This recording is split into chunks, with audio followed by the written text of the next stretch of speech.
For more than 10 years, I had one of the most exciting jobs in the world. I was a professional wedding planner, not like in the movies. It was way better. Sleek black dress, perfect for serving in the shadows like a ninja. Bat belt full of all the required accoutrements at a moment's notice.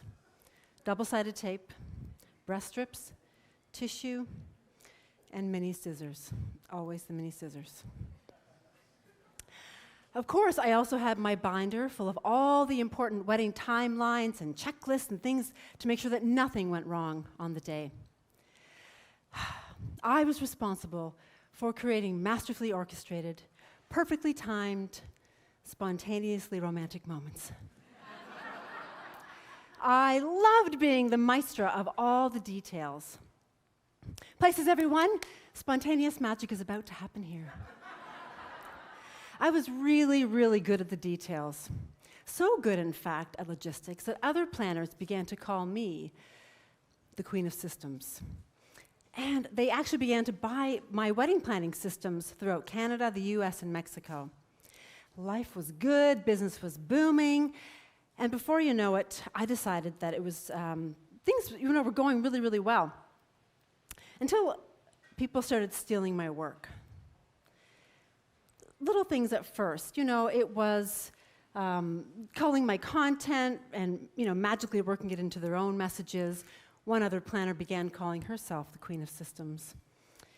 And finally, I think the final note was someone copied my website, word for word, even my about page.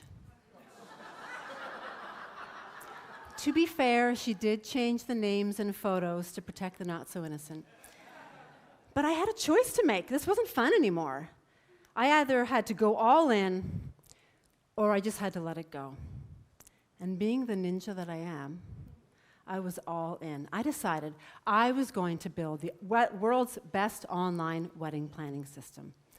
Now, I decided this was a 2-year system that was going to take place.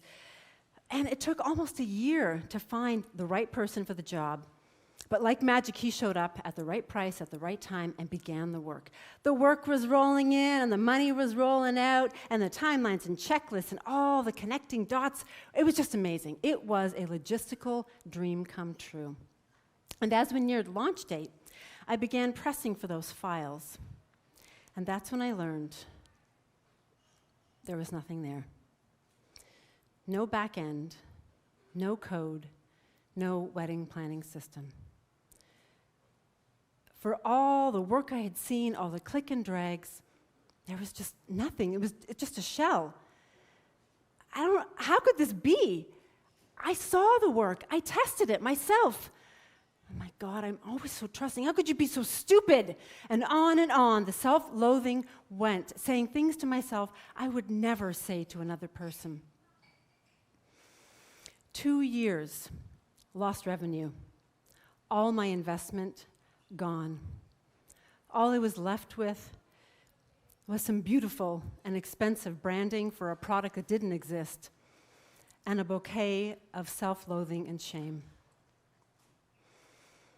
And in that shame, I hid away. And in that hiding,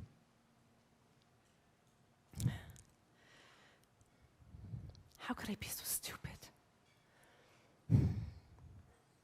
One day I was sitting with my head in my hands at my desk, trying to make some sense of this massive failure and recover some sort of lost revenue. I didn't know what I was going to do. And my husband stopped by my desk and said to me, "Honey, even flowers have to push their way through the manure to bloom."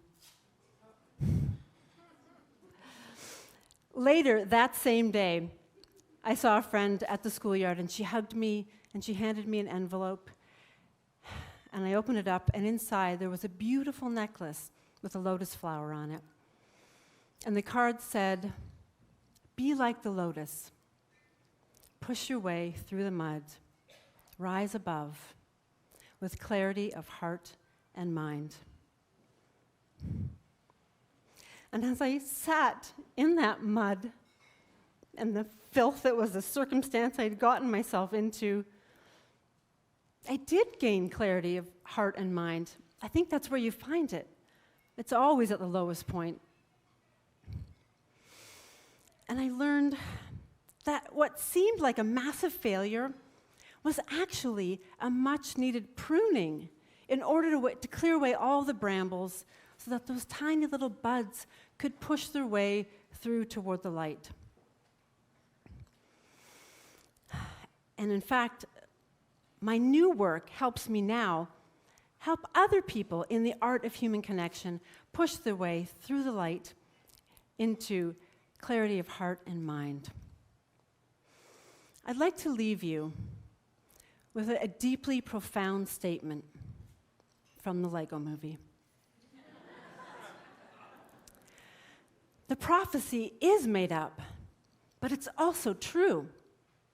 Your belief, my belief, is made up, and it's also true.